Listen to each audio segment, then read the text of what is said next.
చంద్రబాబు నాయుడు గారికి పాత 5 సంవత్సరాల్లో వైసీపీకి జగన్ ప్రభుత్వం సంబంధించిన వాళ్ళందరూ కూడా రాష్ట్రాన్ని ఎలాగైతే సర్వనాశనం చేస్తారో ఆల్టర్నేటివ్గా ఆర్యపురం కోఆపరేటివ్ బ్యాంకును కూడా వాళ్ళు ఎక్కడున్న ప్యారల్గా అక్కడ ఉన్నటువంటి మన కొంతమందిని వేస్తారు కదా డైరెక్ట్ కింద, వాళ్ళందరూ కూడా ఇష్టారాజ్యంగా మా బ్యాంకును వాడేసుకున్నారు. వాళ్ళకి ఇష్టారాజ్యం, వాళ్ళకి ఎలా కావాలంటే అలాగా, దేనికి కావాలంటే దానికి. వాళ్ళకి ఏదైనా రోజు వచ్చి ఒక 20 బిర్యానీలు తీసారంటే ఇచ్చేయాలి ఇందులోంచి. అలాగా మొత్తం నడిచింది. దీనికి కారణం ఏంటంటే ఇక్కడ ఎప్పుడూ కూడా 105 సంవత్సరాల్లో ఆర్యపురం కోఆపరేటివ్ బ్యాంకులో రాజకీయం అనేది ఎప్పుడు ఉండేది కాదు. ఎమ్మెల్యే గారు ఎంపీలు ఎంతమంది ఉన్నా కూడా ఆ బ్యాంకులో కానీ మన జాంపేట కోఆపరేటివ్ బ్యాంకులో కానీ రాజకీయం అనేది ఎప్పుడు ఉండేది కాదు. ఎవరి పని వాళ్ళు చేసుకుంటారు. ఈ 5 సంవత్సరాల్లోనే మొత్తం మన సంబంధించిన ఎంపీ గారు కానీ వాళ్ళ యొక్క ప్రతినిధులు వీళ్ళందరూ కూడా రోజు కూడా ఈ బ్యాంకు మా సొంతం అన్నట్టుగా బిహేవ్ చేసి వాళ్ళు ఇష్టారాజ్యంగా ఆ బ్యాంకును వాడుకున్నారు. అప్పుడు అది పెద్ద గొయ్యి అయిపోయి ఉంది. మన ఆంధ్రప్రదేశ్కి ఎలాగైతే గొయ్యితో ఉంచారో జగన్మోహన్ రెడ్డి గారు, అలాగే ఇక్కడ కూడా గొయ్యి అయ్యి ఉంది. ఈ గొయ్యిని తవ్వాలంటే మాకు 1 సంవత్సరం పడుతుంది. డెవలప్ తర్వాత అంత టైం పడుతుంది. ఇంకేంటే జాంపేటకి ఇనీస్పేటకి అది లేదు. ఇంకేంటే వాళ్ళకి ఎలక్షన్ అయ్యేటప్పటికి వాళ్ళు ఇంకా ఉన్నారు, మొత్తం డైరెక్టర్లు అందరూ ఉన్నారు కనుక ఆ పప్పులు అక్కడ సాగలేదు. మాకు గ్యాప్ వచ్చేసింది ఎలక్షన్.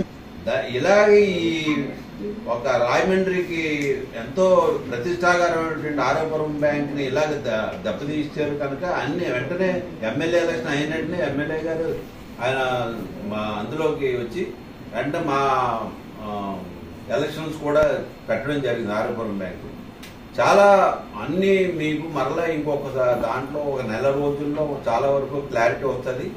చెప్తే మనకేంటి, మన ఆ బ్యాంకును వాడేసుకుందామని 5 సంవత్సరాలు శుభ్రంగా వాడేసుకున్నారు.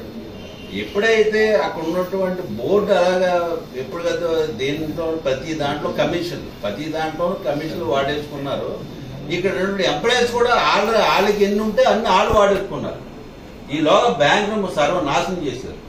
జనరల్ బాడీకి ఒక బుక్ పెడతాం, అందరికీ పెడతాం. అందులో ఉన్నటువంటి అసెట్స్ అండ్ లయబిలిటీస్ అన్ని కూడా పెట్టి ఆ సంవత్సరంలో జరిగిన కార్యక్రమాలన్నీ పెడతాం.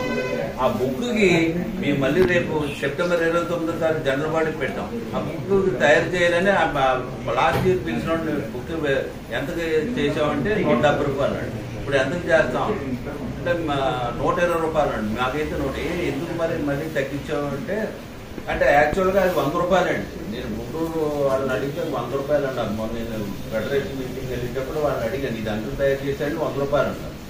సరే నేను అడిగి మేము 120 అన్నాడు. అడిగితే మేము ఎలా ఉంటామో తెలిసని మరి కాదు 100 రూపాయలకి ఇస్తున్నారు, నువ్వు చేస్తానంటే 100 రూపాయలకి చేస్తానని చెప్పాడు. మరి లాస్ట్ ఇయర్ 170 రూపాయలు ఎందుకు తీసుకున్నారంటే 70 రూపాయలు వాళ్ళకి ఇచ్చానంటే కమిషన్ తీసుకున్నారని చెప్పాడు. ఇష్టారాజ్యంగా ఆవిడ చేసిందండి. ఆవిడ 58 సంవత్సరాలకి రిటైర్ అయిపోయింది. అయిపోయినా కూడా ఒక కోర్టు నుంచి నాకు 62 ఇవ్వండి అని అక్కడ కూడా ఏదో మొత్తం మీద అందరినీ మేనేజ్ చేసి కంటిన్యూగా ఇప్పటికీ 18 నెలల నుంచి సుమారుగా 1,50,000-60,000 రూపాయలు ప్రతి నెల కూడా జీతం తీసేసుకుంటుంది. ఆవిడ ఏంటంటే ఆ సీట్లో కూర్చోవాలి. ఆవిడకి రిలేషన్షిప్ ఉంది పాత ఎంపీ గారికి. ఆవిడని ఎప్పుడు కూడా అలా కాస్తూ ఉండేవాడు ఆయన. మరి వాళ్ళకి ఏంటంటే ఇద్దరికి కలిపి ఉన్న అండర్స్టాండింగ్ మరి మొత్తం మీద ఏదో టోటల్గా బ్యాంక్ నుంచి పట్టుకుని చాలా డబ్బు దుర్వినియోగం జరిగింది. ఇవన్నీ కూడా ఎంక్వైరీ కూడా ఉంది. అసలు ఆల్రెడీ ఒక ఎంక్వైరీ కూడా ఉంది. 1,70,00,000 రూపాయలు బ్యాంక్ నుంచి దుర్వినియోగం జరిగిందని ఒక కోఆపరేటివ్కి సంబంధించినటువంటి వాళ్ళు వచ్చి రాసినటువంటి ఇది ఉంది, ఎంక్వైరీ ఉంది, 51 ఎంక్వైరీ. దీన్ని ఇంకా కూడా క్షుణ్ణంగా లోనికి వెళ్ళాలని కూడా రాసి పెట్టి తొలిచాడు. ఎందుకంటే వాళ్ళకి ఇవ్వాల్సింది ఏమైనా కావాలంటే వాళ్ళకి మెటీరియల్ ఇవ్వలేదు, అందువల్ల అలా ఉంది. అందువల్ల ఒక్కొక్కటి ఇవన్నీ ప్రక్షాళన చేసుకుంటూ ముందు ఆ గుయ్యిని ముందు పూడ్చడానికే మా 1 సంవత్సరం పడుతుంది.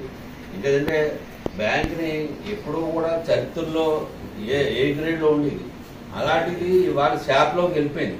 అంటే ఇంచుమించు